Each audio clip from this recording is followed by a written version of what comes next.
Hey, how's it going everybody? It's Ryan here and you guys are watching Some For All, a place where I make some My Hero Academia videos for all of you amazing people around the world.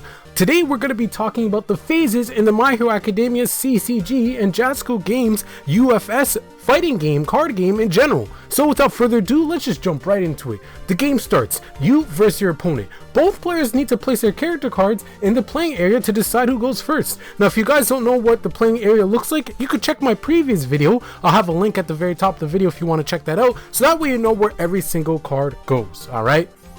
After you guys decide who's going to go first by a random method, flipping a coin, rolling a die, rock, paper, scissors, whatever you guys choose, both players can then draw up to their character card's hand size. So for example, remember in my last video we talked about how Bakugo's character hand size is 6. So you're going to draw up to 6 cards. Now, each player can choose to mulligan. This is the only time in the game that you can do this, in which you can send back your entire hand, shuffle your deck, and redraw back up to your character hand size. Now, whichever player is going first, their character card starts committed. If you don't know what committing a card means, again, check back to my previous video, but I'll go over it very briefly. When you commit a card, that means that the card's effects cannot be used and the card is turned sideways. So, your first player, their character card is committed. Now it's time to get into the gameplay. Now, one key thing to know is whichever player that's going first skips their ready phase. What is the ready phase? Let's go ahead and go over that now. The ready phase consists of 3 steps. The first step is the ready step. You turn all your cards to the ready state. What is the ready state? When a card is committed, it's turned horizontal, right? Well, during the ready step, you turn your card back up vertical straight up, and that is the ready state, meaning that you can now use that card's effects once again. But remember, the ready step and the ready phase are different. The ready step is a part of the ready phase, but remember that the ready step is just one step within the ready phase, okay? Just remember that. Step number 2, the review step. The player can then choose to discard one card from their hand if they want to, right? You could choose to do so. Maybe you have a card on the field or upcoming in your foundations that allows you to have more power or more speed based on cards in your discard pile. Who knows, right? But it's up to you. Maybe you just want to discard a card in your hand, so when you get to the draw step, you can draw more cards, have better odds of drawing something you can use. This step is completely optional. Next, we get to the last part of the ready phase, the draw step. The player draws cards to their hand size until their hand size equals what's listed on the character card. This is very important, and you start every single turn with your character card's hand size that's listed on the card. Okay, so now that we know that the player that goes first skips their ready phase, the phase that they enter is their combat phase. Now let's talk about what the combat phase entails, because it can get a little bit confusing. Now when you're in the combat phase, this is where you can actually play cards from your hand into the card pool zone, be it foundations, attacks, the things we discussed in the previous video. Now if it's an attack and the control check passes, you enter the attack sequence. More on that later. Remember guys that there's a thing called progressive difficulty in this game. As cards are played, it gets more and more difficult for you to play your next card when passing your control check. If you fail a control check, it ends the combat phase immediately and goes straight to your end phase. Before we talk about the end phase, let's talk about the attack sequence. It's really important. Now the attack sequence might seem daunting at first, but when you actually play the game or you watch some gameplay, you'll find out that it's actually really straightforward. So, there's 3 parts to the attack sequence, the first being the enhance step. Starting with the player who actually played the successful attack after passing the control check, players alternate activating cards' enhance effects or passing to activate an enhance effect. Enhance effects can only be used from the attack card itself, or cards in the staging area, or action card in your hand, or potentially your character card. Once both players pass on activating enhances, this step ends. So for example, say it's me versus you. I played an attack and I enhance my attack. Now it's your turn to choose to enhance. Let's say you chose not to enhance, it passes back to me, and I choose not to enhance, we go to the next step. Now, say if I chose to enhance again, it goes back to you and you have to make the decision to enhance or not enhance again, then it gets passed back to me. Straightforward, right? So after the enhance step, we enter the block step. The defending player can now choose to block the incoming attack. Again, you can choose, it's not mandatory. To block the attack, the defender plays a card from their hand with the block symbol.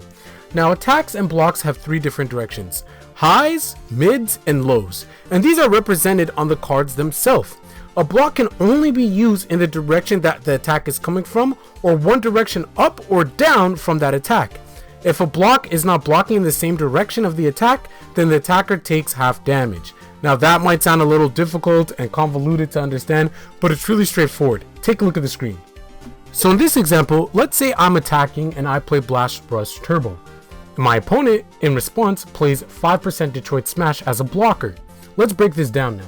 If we look at Blast Rush Turbo, my speed attack direction is a mid. This is indicated by its orange indicator and the arrow pointing in the middle.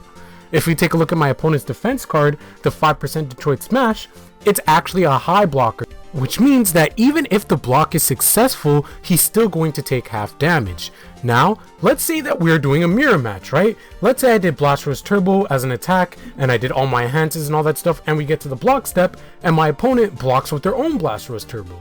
By taking a look at the block modifier on Blast Rush Turbo, we can see that not only is it orange in color, but the plus sign is also located on the middle bar, denoting that it is a mid block. So if the block actually successfully goes through, then the defender would take no damage since it's blocking in the correct direction. Key things to remember when blocking is that the player that played a block in response to an attack must pass a control check because you're playing a card into your card pool zone. Additionally, because you're playing a card into the card pool zone, that means that the progressive difficulty also applies, which means that if your opponent makes multiple attacks during their turn, every block that you play afterwards continues to have progressive difficulty. Now, in order for a block to be successful, there's one interaction that we need to talk about. The block modifier on the defender's card plus the speed value on the attacker's card equals the number you have to pass of your control check for the block to be successful. And you can only block once per attack. Sounds confusing? It's really simple. Let's take a look at an example. In this example, let's say that I'm playing Howitzer Impact as my first attack on my turn. Taking a look at it, we see that it is a low attack with a speed modifier of 5 and an attack value of 6. Now, let's say in the block step as a response, my opponent plays Velocity Hammer. We can see that it is a low block, which means that if he does pass the control check, he will take no damage from the attack. So, what does he have to get in his control check in order to successfully block the attack? Like I mentioned, it's going to be his block modifier plus my speed modifier, and that number is going to be what he needs to control check in order to successfully block the attack. So, since his shield modifier number is 3 and my speed modifier number is 5, that means that he needs to control check an 8 from the top of his deck in order to block my attack. Now, if that fails, my attack successfully goes through and he takes his 6 damage. Now, if he passes it, of course, like I mentioned earlier, he takes no damage because he's blocking in the correct direction. Now let's say that the defender decided to defend with rigorous training instead. As we can see here, it's actually a mid defense modifier. This means that although he could still technically block my attack because I'm attacking with a low, and low attacks can be blocked to either low or mid, even if he's successful on his control check, he's still going to take half damage rounded up. So again, his block modifier is 2, my speed modifier is 5, he would have to control check a 7. Say he does actually indeed control check a 7, he would still take 3 damage from my Howitzer Impact. Also, one quick added note is that you can commit cards in your staging area or your character card to help you pass control checks. So for example, say that if your block was indeed a control check of 8 that you had to pass, and the top card of your deck was a 6, you could commit 2 cards in your staging area or 1 card in your staging area and your character card, so that would equal 8 because the 6 off the top of your deck and the 2 cards you committed, so that way you could pass your control check. And this not only applies for the blocking step, this also applies for if you're just playing an attack or a foundation in general. Anytime that you want to pass a control check, you can commit cards in your staging area or your character card in order to help out. Lastly, after the block step is a damage step. The defending player takes damage based on the status of the attack. If it was not successfully blocked, you take full damage. If it was a partial block, you take half damage rounded up, and if it's a full block, you take no damage. Now it's time to talk about the last phase, and this comes after the combat phase, which is the end phase. This also has a couple steps. The first thing is you must clear your card pool. Moving from right to left, cards in your card pool go to their respective zones. So for example, foundations will go into the staging area and successful attacks can become momentum. If you guys don't know what the staging area or momentum is, make sure that you take a look at my previous video where I talk about the game's card zones. All other cards that didn't do damage, so cards that were used to block or cards that had blocks that were not successful, cards added by abilities, etc. Any cards that were used that turn will end up going to the discard pile if they can't go to the staging area or can't become momentum. And after that, it's the next player's turn, and it starts again. Remember how player 1 skipped their ready phase because they went first, then player 2 went? When it passes back to player 1, they then begin in the ready phase and continue through the process. Ready phase, into combat phase, into end phase, into the next player's turn, and this repeats until the game is over.